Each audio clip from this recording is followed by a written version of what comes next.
बुलाऊंगी तुम अपना एकादशी का व्रत पूरा कर सके। बड़ी बहन की आज्ञा पाकर बाजार में चली गई। एक दुकान पर छोटे छोटे मांस के टुकड़े काट कर तल कर दिए जा रहे थे।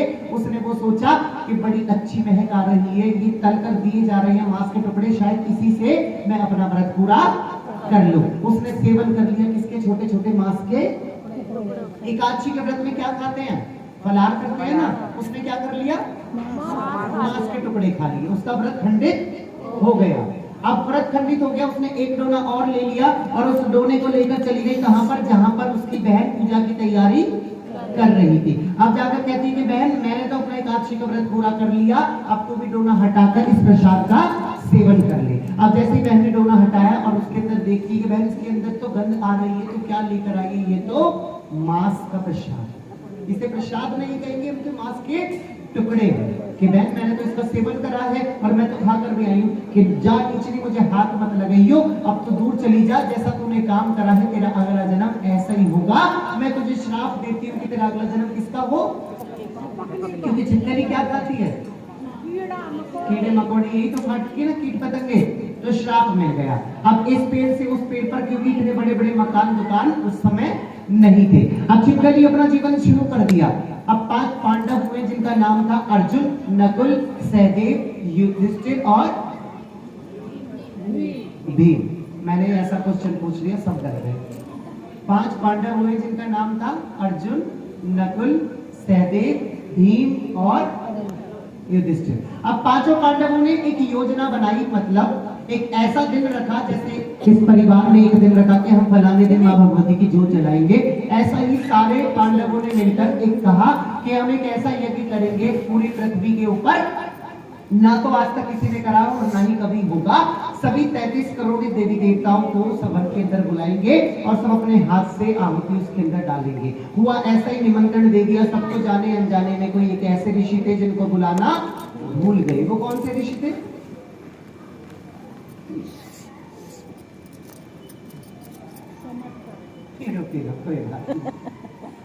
कौन से ऋषि थे? अच्छा, चिरोड़ी जावली में किसने कथा सुनी थी? एक बार हाथ ऊपर करो। माता रानी कसम है, हाथ ऊपर करो पूरे सीधे। 1 2 3 4 5 6 7। कौन थे जिनको निमंत्रण नहीं मिला था? क्या बात है, ये सच्चे दरबार की अमिताभ बच्चन बीच में ऐसा खड़ा हो रहा है। देखिए पता है ये समय किसका है? नींद का। और अगर आप मुझे नहीं सुनोगे, ध्यान नहीं लगाओगे तो आप सो जाओ और मुझे भी सुला दोगे। एक बार उठा लीजिए पूरे पूरे हाथ, उठा लीजिए नींद उतारने के लिए, उठा के पूरे पूरे हाथ के जरा जोर से बोलो जय माता दी, सारे बोलो जय माता दी, मिलकर बोलो जय माता दी, मेरी माँ बोली जय माता दी। आवाज नहीं आ रही। शेरा वाली मैया कसम है, इनको जितनों के अंदर सांस चल रही है आपकी, अगर ना बोले कि शेरा वाली जय माता दी, इतना असर है मातों में, देखना तुरंत मुंह खुल जाते हैं। आपसे प्यार कितना है मैं देख लो, तुरंत मुंह खुल जाते हैं आप सबके। बोलिए शंकर भगवान की जय। कि कभी फुर्सत हो तो जगदम्बे के घर भी आ जाना, इन्हीं की दुआएं आपके घर में सूखा दिया हमें कर उसका हो रहा है। अब दुर्वासा ऋषि ने वहां से देख लिया आंखों बंद करके कि सबको बुला लिया, लेकिन मुझे नहीं बुलाया। अपना वेश बनाया चील का और एक मरा हुआ सांप पंजों में उठा लिया और चले गए वहां पर जहां पर हवन हो रहा था। आकाश में उड़ते उड़ते आ गए, अपना वेश बनाया हुआ चील का और एक मरा हुआ सांप अपने पंजों में ले लिया। पंजों में क्यों ले लिया? कि जहां पर हवन हो रहा है ना, उस हवन के अंदर सांप को छोड़ दूंगा जिससे इनका हवन खंडित हो जाएगा। लेकिन डर गए। क्यों? क्योंकि आकाश में जब आ गए, नीचे बहुत सारे देवी देवता विराजमान थे वहां पर। अब आकाश में जब मरा हुआ सांप पंजों में दबाया हुआ, तो उन्होंने सोचा अगर मैं हवन के अंदर छोड़ दूंगा तो देवों के देव महादेव विष्णु भगवान ब्रह्मा जी सब बैठे हैं और मुझे यही कहीं श्राप दे देंगे, मैं ऊपर ही भस्म हो जाऊंगा। लेकिन उन्होंने सोचा कि जब ये प्रसाद बन रहा होगा, जब ये भंडारा या हवन पूरा होगा, तो इसका कोई ना कोई तो प्रसाद बन रहा होगा। आप सुबह जाओगे, एक डोने में क्या मिलेगा आपको? और बहुत सी तो ऐसी होंगी, एक हमारा भी दे दो, एक बिमला की मम्मी का दे दो, एक इसका दे दो, और एक इसके पापा का दे दो, और एक पत्नी पीछे ले रही होंगी, इसमें भी भर दोगी। एक आध डोलची भगोने ले आएंगी, ऐसे ही होता है। कोई बात नहीं, प्रसाद लेना चाहिए, इसमें कोई बुराई नहीं है। बोली सच्चे दरबार की जयकारा शेरा वाली दा, सच्चे दरबार की जय। तू भीख न देगी तो मैं शोर मचा दूंगा, तू भीख न देगी तो ये शोर मैं शोर मचा दूंगा। शोर ऐसे ही मचता है। मांगना है ना, इससे कुछ मांगना है ना, सच बताओ कौन मांगने आया? मैं तो आया हूँ। सब मांग ले। अब उन्होंने सोचा एक काम करता हूँ, सांप के अंदर क्या होता है? सांप को कहाँ छोड़ दूँ? खीर में। और अगर मैं खीर के अंदर छोड़ूंगा तो बाद में एक एक चम्मच खीर मिलेगी सबको, उसका सेवन करेंगे तो राम नाम सत्य है। सत्य हो जाए।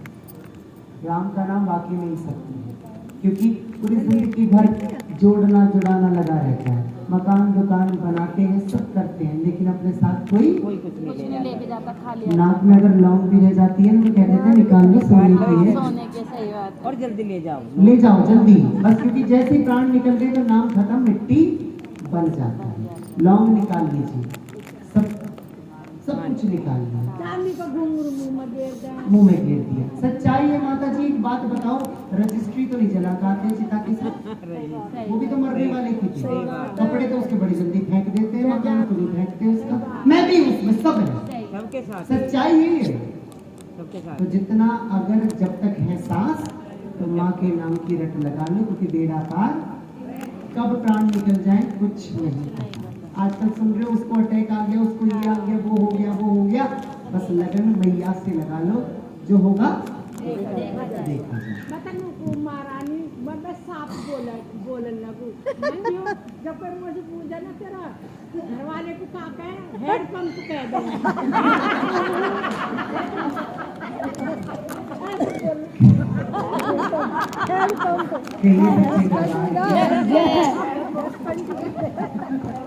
मैं भूल जाऊंगा कहाँ पर थी। आप मुझे बताते रहो, बहुत आनंद आ रहा है। दूध में नहीं, खीर में सांप छोड़ रहे थे। क्यों? आकाश में आ गए, उन्होंने देखा खीर का प्रसाद बन रहा है, उन्होंने बंदी को दबाया हुआ सांप छोड़ दिया, लेकिन किसी ने नहीं देखा। उसी पेड़ पर कुछ चिपका हुआ था, कौन? छिपकली। छिपकली ने देख लिया, लेकिन छिपकली बोल नहीं सकती, बता नहीं सकती कि इसके अंदर अब छिपकली ने देख लिया, लेकिन जब उठाने के लिए आए खीर के दोने को, तो छिपकली ने उसके अंदर छलांग लगा दी, क्योंकि कहने लगी छिपकली मेरे अंदर भी क्या है? जहर है, और अगर कोई खाएगा तो राम का हो जाएगा प्यारा। अब महाराज अनर्थ हो गया, एक छिपकली खीर के अंदर गिर गई और बहुत बड़ा प्रसाद खीर का जो बन रहा था वो खत्म, खराब हो गया। एक पंडित जी आए और एक ऐसे ही कलश लेकर आए, उन्होंने श्राप दे दिया कि जा नीचनी, जैसा तूने काम करा है तेरा अगला जन्म भी करने तो चली थी अच्छा, लेकिन हो गया उसके साथ बुरा। क्यों हो गया? क्योंकि उन्होंने ये तो देखा नहीं कि इसके अंदर पहले से क्या पड़ा है। अब छिपकली को देख लिया, छिपकली को श्राप दे दिया कि जा नीचनी, जैसा तूने काम करा है तेरा अगला जन्म ऐसा ही होगा। एक पंडित जी समझदार थे, उन्होंने कहा एक काम करो, इसके अंदर खीर पड़ी है, इसको खोदो एक गड्ढे को, और इस खीर के पतीले को उसके अंदर पलट दो, वरना अगर कोई गाय या भैंस खा लेगी इसको तो वो मर जाएगी। क्योंकि छिपकली के अंदर क्या होता है, जब हम गैस पे दूध गर्म करते हैं तो ढक दो, वरना इसके अंदर छिपकली गिर जाए। अब ऐसा ही हुआ, गड्ढा खोदा गया। अब गड्ढे के अंदर जैसे ही पलट देते हैं तो कली के अंदर क्या चिपका होता है।